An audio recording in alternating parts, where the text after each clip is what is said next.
Hi, I'm doing this video for active little buggers that are back archers.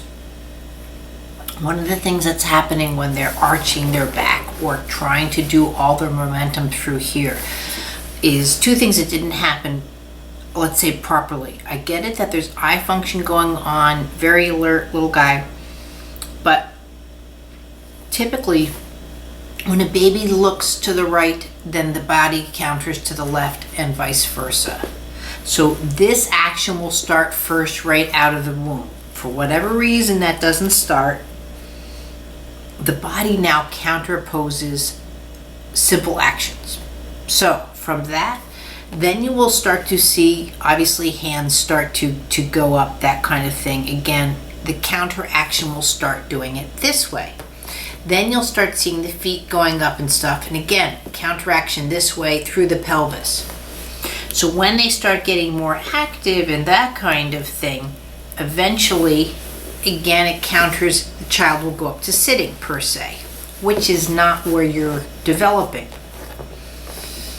But the counter that's not really developing as nicely as I would like to, again, I'm not looking as a complaint diagnosing, I'm looking to enhance, is this. And what it is the spinal fluid, in a sense, the fluids through the body going left and right. So you're getting more of this, right? So see the difference? Where is the fluid in the body's going to pool? Sorry, it's just my dummy baby, but you can see it more obviously. Reverse, reverse. So what happens is there's too much momentum. Remember, babies transfer weight, they don't lift. So when you start seeing lifting involved, it cancels out the movement of transferring weight, and again, there's too much momentum. They don't have the cognitive control or the physical control to control the momentum. So it looks like they're being really active, but at the same time, that's a little bit of spasticity starts to get involved, where the horse sort of gets away from the cart, kind of thing. So with that being said, I want to just offer some little tips. Now, this one tip is crucial, but it might be a little bit difficult why the child is awake, because what'll happen with a back archer usually is, as soon as you lift here, and I'm going to move the camera in a second so you can see a side view, but just to show you on this, you will probably get more of an arch, like it'll activate, because what you're doing with anything to do with movement lesson is you're not just touching, you're touching with functional movement. So if the child's getting, or the baby's getting stimuli in this kind of fashion, it's going to automatically go into this kind of mode, most likely. That's not what we want. We want the child to learn how to get stimuli here and start to what I call countering. So again, through that, so be lifting the shoulder and then the head, so they start getting that sway going, right, instead of a buck. Real gentle little process. You want to go underneath the head and the shoulders, so almost that they're level. And all I'm doing here, and it almost looks like absolutely nothing, but what I'm doing is I want the head to drop below the shoulders and then above the shoulders, but like a seesaw. So what my hands are doing is just this little, so the palm heel comes up. So not seesaw like this. It's almost like a little wave. So see how my hand kind of has that rotation going through it, through the length of the hand. People always think that I'm touching when I say rotation this way, but my rotation can go through the hand that way, it can come through this way, it can come through, you know what I mean? I've been doing this for years, so I probably look more like seaweed, I get that, but everything takes a little bit of practice. So now you don't have to lift the head if you don't want to, but see where my pinkies are and my ring fingers, and so they're along the neck, sort of like a spider webbing on, or that attachment, and you're just looking for every counter. So if I'm lifting up through the left and then I'm looking up to the right, now I'm not rocking, he has enough rocking going on. So again, I might just concentrate on the right side If you're not sure, almost put a t-shirt or something, a piece of cloth over your hands, and just see if you can see that movement come through. Most people, when they start to lift, kind of do a more of a fingertip kind of lift, or palm. I sort of call it too like a Frankenstein hand. That's not what I'm looking for. I'm looking for more like seaweed, for lack of a better word. But there's some seaweed people, again, this is going after each other. My seaweed is again, for every counter, there's a counter action. So I don't ever press into a system, nor do I go away. I'm always working like that. So I'm just going to concentrate now just on the right side. Now, obviously, if your son sees something on the right, then you're suddenly concentrating on the left side. I mean, that's the one thing about babies. When you get a butt, you work on a butt. When you get a head, you work on a head. But like I said, this is a nice one to do when they're sleeping. You can do all of this when they're sleeping if you'd like. And so I would just be here. If you feel that there's an area, let's say, that seems a little stiff, it's not that you have to know if it is or isn't, just seems. What I call my touch is I acknowledge it. Let's say if I felt the shoulder was a little stiff, or let's say your child's grabbing your hand or something like that, you can go here. Again, my objective is still the counter. If you felt the upper arm was a little stiff, you can just sort of roll underneath to help with that. Again, see how I'm just rolling through the chest.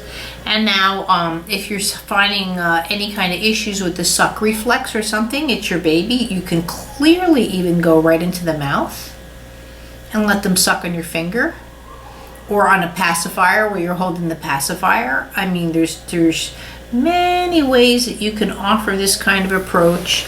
You can just be sitting here going like, hi sweetheart, and just underneath that chin. The reason you want that chin to counter is eventually when they're walking, when your child's walking, when we're walking down the street, you'll actually feel our jaw counter side to side. When you feel that's way too tight, that'll affect speech. Feeding could be difficult, and walking eventually because of just that tightness or possibilities. If you feel you're having a little bit of issues with head control, or again with that, you just go in for a visual response. You just go up to your baby. I mean, what's nice about this kind of stuff, when it is your own child, you can just sit there and go, hey sweetheart, and just be doing this, and just nice, and still work on them.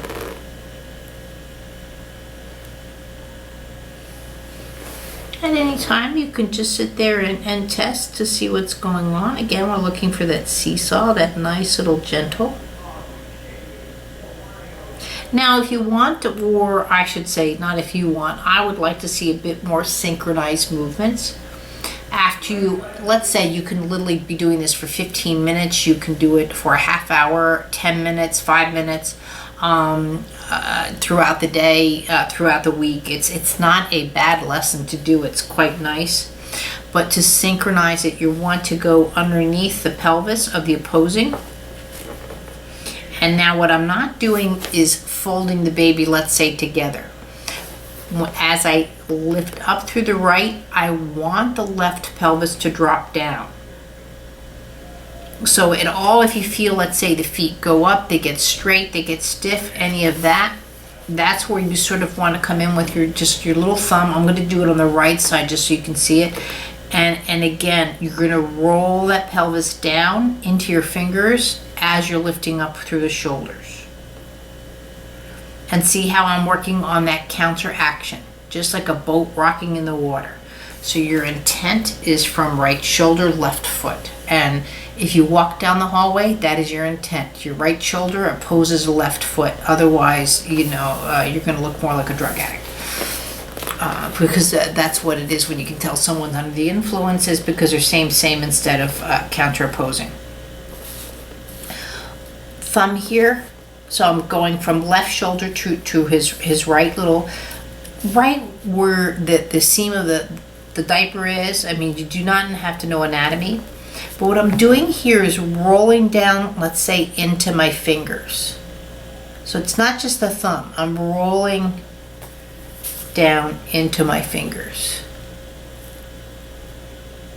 But what ultimately this movement is guess what? It's sitting up. I'm going to take my left shoulder is going to go up and over. See how my pelvis goes down into the ground. When the hip doesn't want to go down into the ground, guess what? I can't sit up this way. And that's where I start getting comments and stuff. My child will only get up on the right side or the left side. If I start hearing that, they might be sitting up, but I know they're going to have issues crawling because, again, they can't put the pelvis together. So again, remember, it's you'll learn these, but everything's a functional movement. Now, even though I'm giving you step-by-step instructions, again, this could literally be 15 minutes to a half hour easily, or if you only get 2 minutes. Now again, you can be nice and snuggly with your child doing this. In this position, I literally can be down here where the baby's, let's say, touching the nose. And I can be here doing this. You know, just so sweet, looking at my baby, getting down, snugs. I can't do all of that per se when I'm working on a client, but when it's my own child, and that's where I am a little bit different. I learned off my own child, so I touch as if the child's mine versus just a client. So I really have a sensitive touch that way. Again, the great thing about eye contact in this position too, he's of an age where you can be sticking your tongue out, you know, and looking for that mimic and all those kind of little things there. But it's the same intent, just from a different direction. Now, the next one I want to work on, or one of the things, again, for fun little back archers.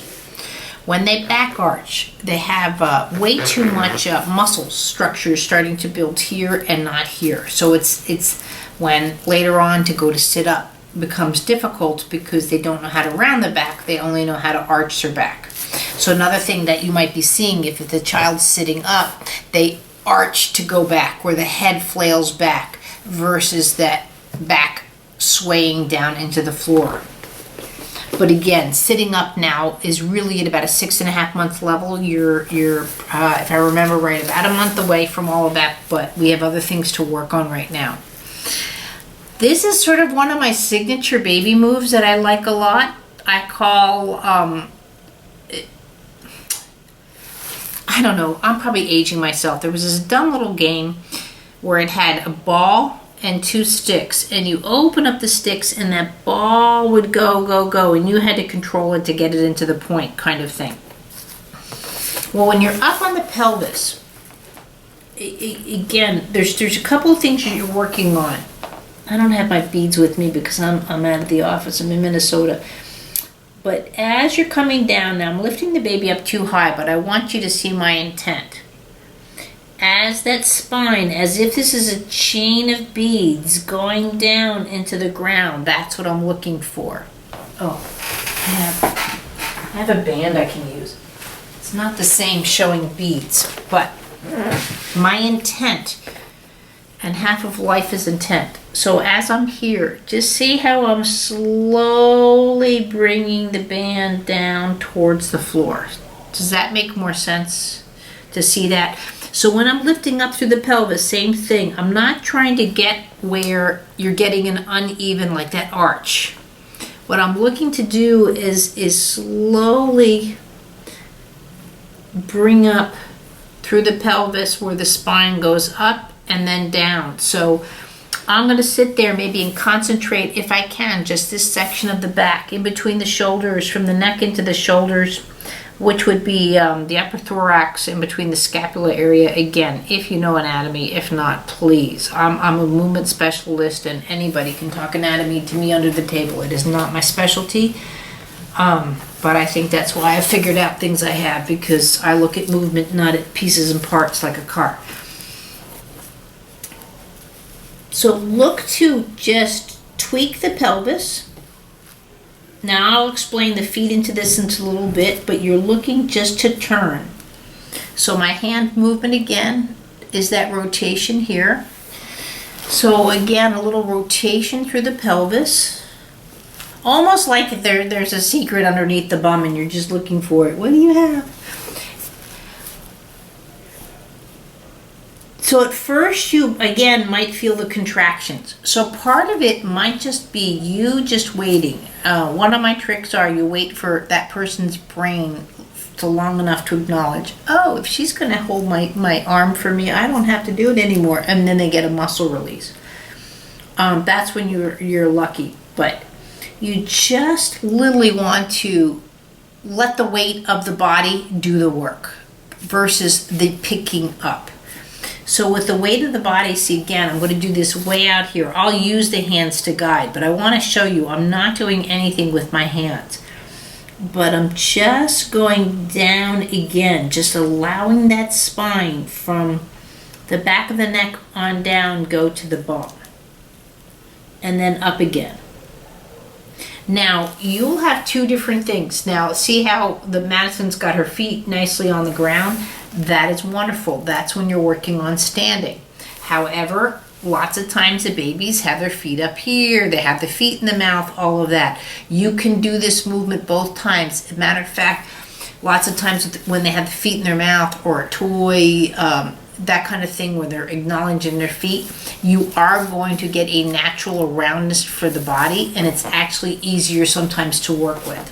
I'm going to be a little bit forceful on my doll because she's rubber and she likes to kick her feet back.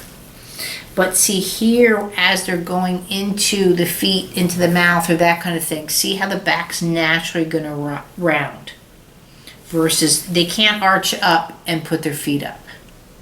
So that's how I look at movement. It's just pure mathematics. You can't do one movement and get results of another movement. It cancels it out. It's like you can't have -1 and -1 and get positive, or 2 or whatever. The moves cancel out. I should say -1 and a +1. You'll get 0 versus 2.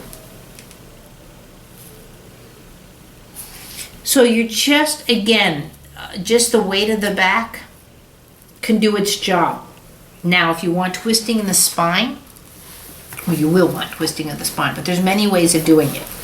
Again, you could be very close to your baby, because this is what it looks like that I'm just hanging out, but this is what I'm working on. I want the spine, again, to find itself. Notice how I can work on they're pushing off, and I'm here on my chest cavity working on that, and moves at the same time. But at the same time, notice that Madison's looking at me. As Madison looks away, again, my doll's not too cooperative, but if she looks away, I can sit here and twist the spine as this doll, as the baby's looking over to the left. Again, this foot's going to come down. This is when you're going to start working on a rolling over. But that is my objective. Again, I'm keeping the spine up. So as the baby's looking off to the side, you're still here underneath the pelvis, but now you're working. See how when I lift this, it twists. And that's what you're working on. So you're still working on this up and down kind of movement, but now more with a twist. And that would be eventually a rolling over. Same thing again, if the foot's up, playing in your mouth, raspberries, all that kind of kisses. I can sit there, I'm lifting up the side of the foot that's lifting. What this is doing is the same thing we've been working on the back. It's just the weight of the lift or the availability of the lift, but what you're doing now is allowing one bum to start coming to the table versus the two. When they're bucking, right? They're only getting same, and that's the feedback that they're getting on their bum. I'll show you from here. Again, when they're bucking, see? But what you're doing is when you're lifting up one side, do you see how the bum is? And as you go and lower it, but see how I'm coming with this? Left tush down and then right. Left, right side up and then the left. So it's learning how to use, each side of the pelvis. And again, where is that important? That would be coming to all fours. Coming to all fours, right side goes up and over. And see, and now my baby's on all fours. Coming back down from all fours, see, left tush goes first, and then the right side go down and around, and look, and this will eventually be either sitting up or lying back down on the ground. But that's one of the reasons why he's getting so frustrated he can't get over onto his belly. So now I'm going to show you how to work this kind of principle, and same thing that I'm teaching you, working on the belly. Now, again, you're seeing me just sort of lift with the thumb to show you it's just a lift. Sorry, I can't, my baby won't hold his head up per se. Your child's will be up, but mine won't. What I'm doing here, same thing, is just softly allowing that belly to bend towards the surface. But what's really important here, even though you have a boy, is the thumb needs to be right at the pubic bone area. And the pubic bone is, what that does is allow, it's actually, the pubic bone is like the first foot of the body. And it goes down, and that's what brings the head up. When that pubic bone's not good and can't do a circle and stuff, what you're getting is now the head is more in lift mode back. And when the head comes back a bit too far or almost too high, and this is where parents don't see it, they think, oh, my kid's on their tummy, they love it. First of all, the head's too high, and that's what makes the rolling over so hard, because look where the head is. You know, you want the head to be able to float more here in this position where the eyes are on the horizontal, so they can tuck and roll to come onto their back. Not when they go too high. What they're doing, first of all, it has way too much momentum this way, and they sort of fall down. Again, I know it's hard sometimes not to look at your own child. Look at it just as the mathematics of movement. So just to show you what that looks like when a baby is just straight on. See? Oh, sorry, I have to hold my baby because, again, it's rubber. But also, too, that nice counterbalance with the tush automatically. When the head is here, see, less counterbalance, same. But also, you're getting that wobbly. And they get up, and so when they go to roll over, again, the head is more here versus, see where that twist can be, just to roll over and come over. That's a rollover versus kind of thing, and then having to find hands to lift up, and you'll see more rocking here versus, again, see how the hands with the heads down more appropriately counterbalance versus here. See, there's no counterbalance through the tush, and there's much more contraction through the body that way. So again, I'm just going to have my child doing a bit of tummy time, head laying off. So you're just right here where the diaper kind of meets the leg, and you're just rolling the pelvis, but I want that thumb to be, if possible, right across the pubic bone or above the sexes kind of thing. When I'm talking about rolling, again, there's this light lift in the roll. Another way of doing it, if you're just one-sided, pizza hand comes underneath. You're going to be, you're not on the crease of the tush. It's quite nice. The diaper's actually marked for a butt crease. I don't know, but anyway, where it's the roll. But now you're just going to be right here, upper chest cavity. Now, if his head is up like that, let's say, I'm going to come underneath here. Pretend my right hand is here. This is where you want to just lightly hold the head, and so you're here. But it looks like I'm gripping the head. I'm not. I'm actually just going to be trying to guide it into a roll. But actually, this is actually not a horrible stance to look at. Come underneath the chest. You don't want to hold the chin, because I'm not trying to ever restrict movement. You're just sort of guiding it. and you're just lightly going to be twisting the head. And you'll know if you're doing it right if, again, you can just roll them and go, hi, sweetheart. You know, that kind of thing. And then roll them right back kind of thing.